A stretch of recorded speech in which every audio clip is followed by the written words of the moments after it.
again, dear viewers. You're watching ERi-TV. Welcome to our news broadcast. Here are the headlines.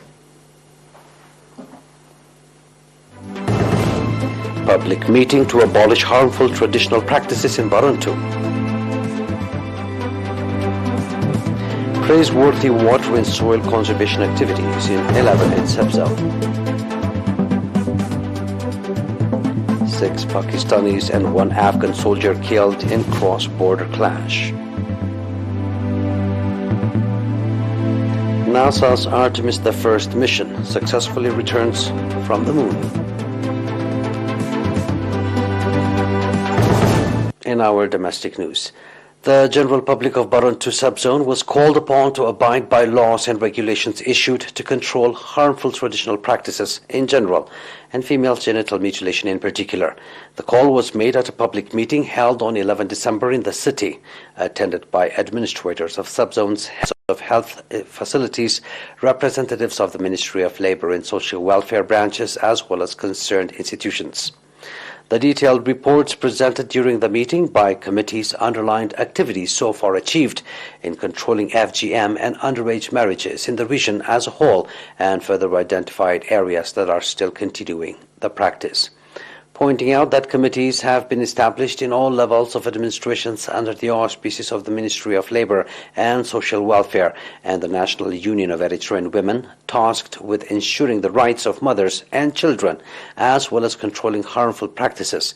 Dr. Hayalom Kidane, head of the Ministry of Health branch in the region, called for integrated effort in developing the awareness of the public. Ambassador Mahmoud Ali Hurui, governor of the region, on his part, pointed out that awareness-raising activities alone are insufficient to put an end to long-standing traditional practices, and further called on concerned bodies to enforce legal measures on those that violate the law.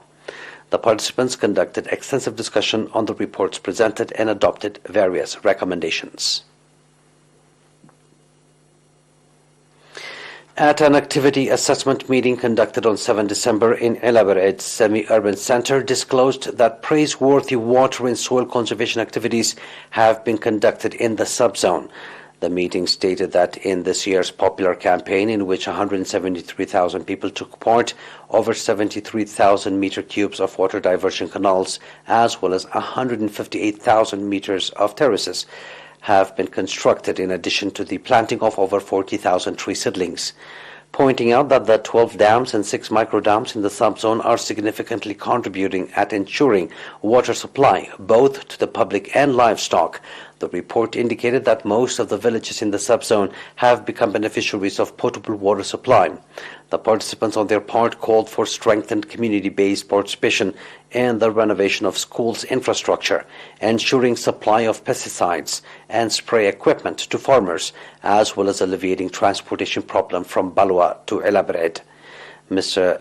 Maharana Taghlab, managing director in the subzone, on his part, said that ensuring sustainability of the popular campaigns, transforming potable water supply to Eden Town into solar system, renovation of Balwa Era and Halib Mental Dirba roads, strengthening community-based environmental sanitation activities, as well as allocation of land for construction of residential houses are the priority programs for 2023.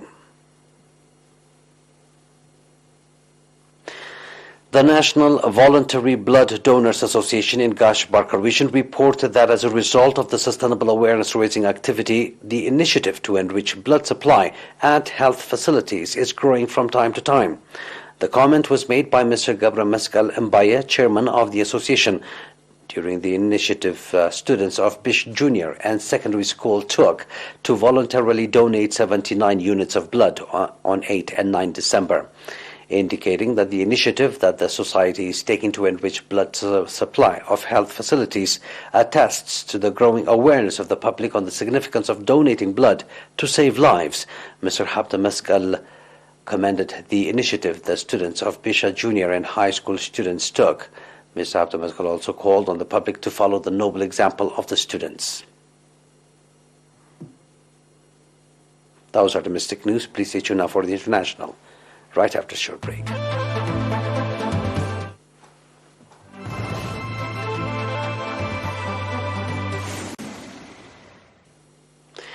Cross-border shelling and gunfire between Afghanistan and Pakistan killed 6 Pakistani civilians and 1 Afghan soldier on Sunday, officials on both sides of the frontier said, with each side accusing the other of starting the fighting.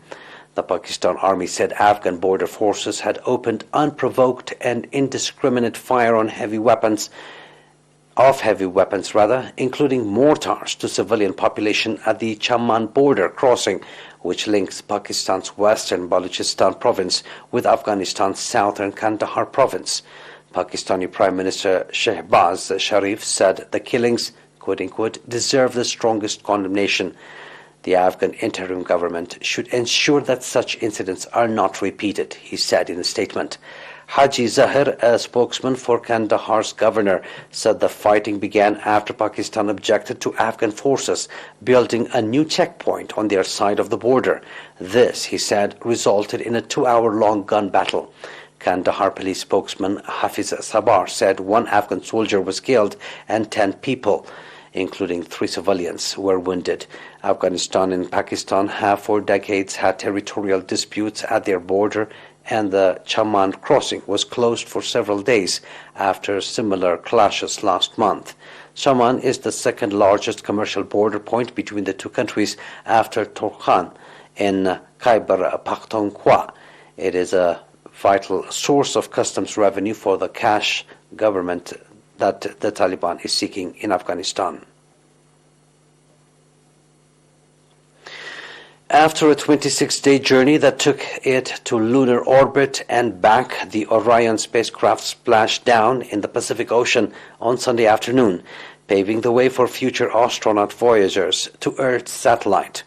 Launched on November 16, Artemis II is the first flight test of NASA's massive Space Launch System rocket and the first lunar foray of the agency's crew-rated Orion spacecraft.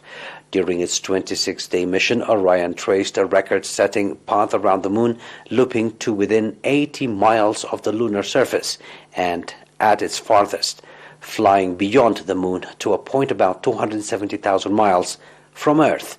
Orion was safely bobbing like an oversized multi-billion-dollar cork amid the whitecaps off the coast of Guadalupe Island, awaiting recovery by a contingent of NASA and U.S. Navy personnel.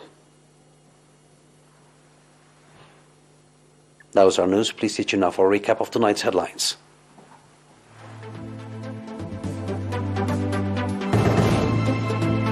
Public meeting to abolish harmful traditional practices in Baruntu. Praiseworthy water and soil conservation activities in Elaborate. 6 Pakistanis and 1 Afghan soldier killed in cross-border clash.